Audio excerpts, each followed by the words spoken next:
জেমুয়ায় রহস্য মৃত্যু দ্বাদশ শ্রেণীর ছাত্রের, দেহ উদ্ধারে চাঞ্চল্য। দুর্গাপুরের নিউ টাউনশিপ থানার জেমুয়া এলাকায় নিখোঁজ এক দ্বাদশ শ্রেণীর ছাত্রের দেহ উদ্ধারকে ঘিরে ব্যাপক চাঞ্চল্য ছড়িয়েছে। মৃত কিশোরের নাম শেখ রাশিদুল, বয়স 17। শুক্রবার সকাল প্রায় 11টা নাগাদ এলাকার একটি চাষের জমির পাশের মাচা থেকে তার দেহ উদ্ধার হয়।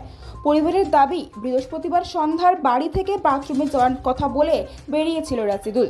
তারপর থেকেই তার আর কোনো খোঁজ পাওয়া যায়নি।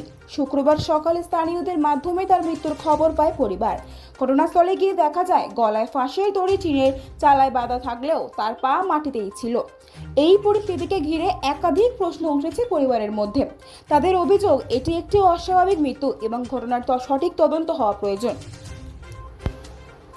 মৃতের দাদা শেখ রিয়াজুল জানান, বুধবার পানাগড়ের দিকে একটি মেয়ের সঙ্গে যাওয়ার সময় পুলিশ রাশিদুলকে আটক করেছিল। পরে তাকে ছেড়ে দেওয়া হয়। সেদিন রাতে সে এক বন্ধুর বাড়িতে ছিল। এরপর বৃহস্পতিবার সন্ধ্যায় বাড়ি থেকে বেরিয়ে আর ফেরেনি। খবর পেয়ে নিউ টাউনশিপ থানার পুলিশ ঘটনাস্থলে পৌঁছে দেহ উদ্ধার করে প্রথমে দুর্গাপুর মহকুমা হাসপাতালে পাঠায়। পরে ময়নাতদন্তের জন্য আসানসোল জেলা হাসপাতালে দেহ পাঠানো হয়। পুলিশ জানিয়েছে, মৃত্যুর প্রকৃত কারণ জানতে সমস্ত দিক খতিয়ে দেখা হচ্ছে। ময়নাতদন্তের রিপোর্ট হাতে এলেই ঘটনার প্রকৃত কারণ স্পষ্ট হবে। মানে গত পরশু আমার ভাই আর 3টে বন্ধু মিলে ওই একটা মেয়েকে নিয়ে পানাগড় দিয়ে যাচ্ছিলো। যে কাকসা পুলিশে ধরেছিল ওদেরকে, যে জানানো হয়েছিল। যে তারপর সেই দিনকে রাত্রে ছেড়ে দিয়েছিল ওদেরকে। এসেছিলো, যে আমার ভাইকে ওরা বাড়িতে দিয়ে যায়নি।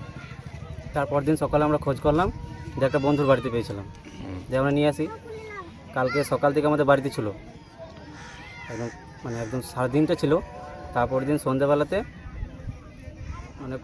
পুলিশ স্টেশনে ডেকেছিল, যে আবার গিয়েছিল, গাড়ি নাকি ধরে রেখেছিল, গিয়েছিল।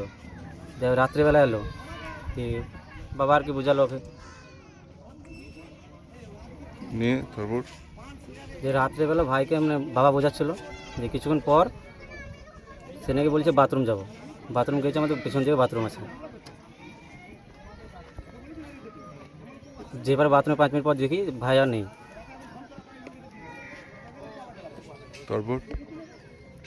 তারপর সকালে একজন ফোন করে আমাকে, একটা বন্ধু ফোন করে, বলছে এরকম করে ভাই আছে এখানে। আমরা যেয়ে দেখি, হ্যাঁ আমার ভাই, যেভাবে মরেছে আমার ভাই। আমার মনে হয় না যে ওটা স্বাভাবিক মৃত্যু। কিভাবে পেয়েছেন বডিটা আমরা গলাতে দড়ি ছিল, পা মাটিতে ঠেকেছিল একদম। মনে হচ্ছে না যে ওটা স্বাভাবিক মৃত্যু। পুলিশকে জানিয়েছেন? হ্যাঁ, পুলিশকে জানিয়েছি। কি চাইছেন এখন? আমার মনে হয় পেছনে ওদের কিছু একটা আছে হাত। তদন্ত চাইছি। কি নাম ছিল আপনার ভাইয়ের? শেখ রশিদুল। বয়স? 17। আপনার নাম? আমার নাম শেখ রিয়াজুল। দাদা? দাদা।